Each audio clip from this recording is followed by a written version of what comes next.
I need to introduce you to my beloved Don Juan. Don Juan is a black copper Marans rooster. He is about a year and a half old, and he is such a sweet stud, and he is so good to all these girls in here. The older he gets, the more stout and beautiful he becomes.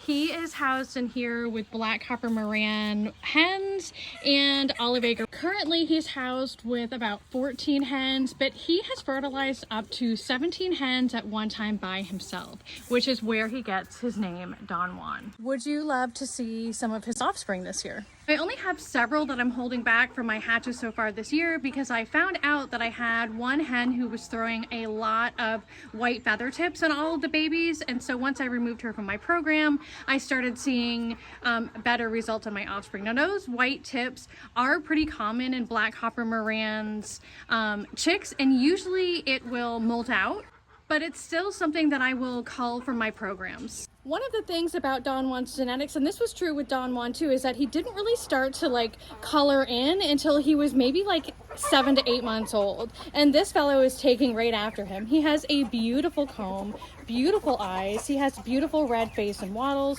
His copper is starting to come in really nice. He doesn't have any leakage, which is really incredible.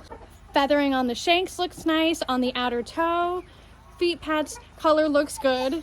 I love the sheen of his feathers. What I'm really hoping for is that low tail set, that 45-degree angle that we're looking for in our black copper Marans. I feel really good about this guy so far. More will be revealed.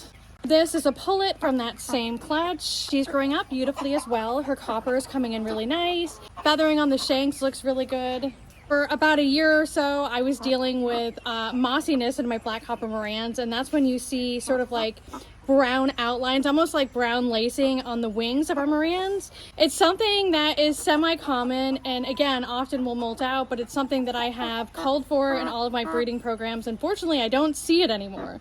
This lady is a back-crossed olive acre, also from the same clutch. You can kind of see her crest that she's still carrying here because the first generation that she came from was a leg bar Marans cross. At this current moment, I am taking full advantage of all of the broody hens that I have, and I have this blue partridge Brahma right here. She is very graciously sitting on some more black copper Marans eggs for us, as well as some more blue lace red Wyandotte eggs. Like I said, since I found the hens that were throwing so many of those white tipped feathers on my Marans chicks, I feel really good about these that are about to hatch.